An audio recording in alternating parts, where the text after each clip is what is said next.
Indira park వద్ద RMP పీఎంపీల ధర్నాలో మాట్లాడుతున్న మాజీ మంత్రి ఎమ్మెల్యే హరీష్ రావు మాట్లాడారు.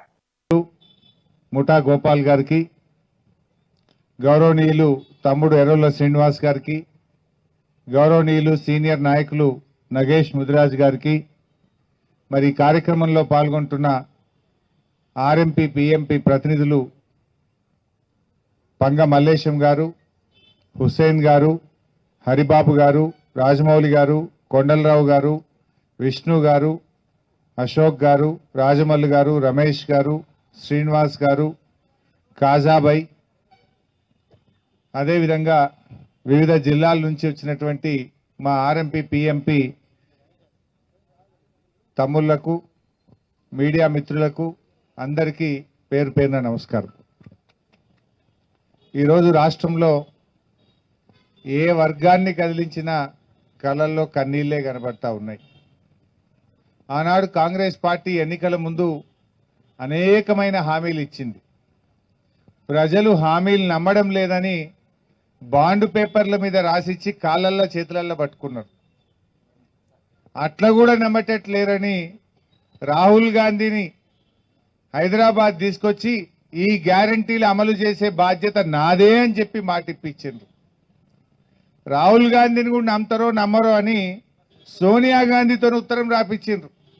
నేను మీ తల్లిగా ఉత్తరం రాస్తున్నా, మేమిచ్చిన గ్యారంటీలన్నీ అమలు చేసే బాధ్యత నాది అని ఆ తల్లిగారు ఉత్తరం రాసిండ్రు.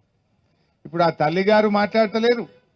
రాహుల్ గాంధీ అయితే రేవంత్ రెడ్డికి అపాయింట్మెంట్ ఇస్తలేడు.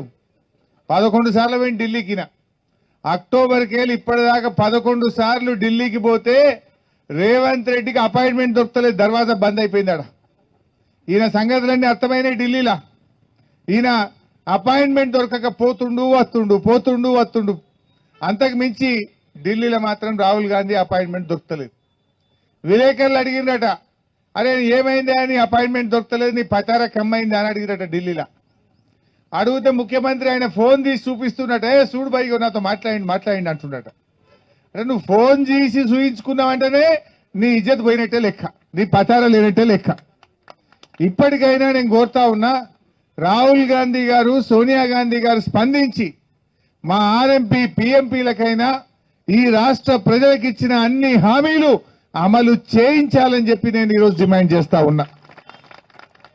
ముఖ్యంగా మీకు తెలుసు, బీఆర్ఎస్ ప్రభుత్వం ఉన్నప్పుడు ఆర్ఎంపీ పీఎంపీల మీద అక్రమ కేసులు లేవు, పోలీస్ కేసులు లేవు, దాడులు లేవు, మిమ్మల్ని అన్యాయంగా జైళ్లలో పెట్టిన పరిస్థితి లేదు.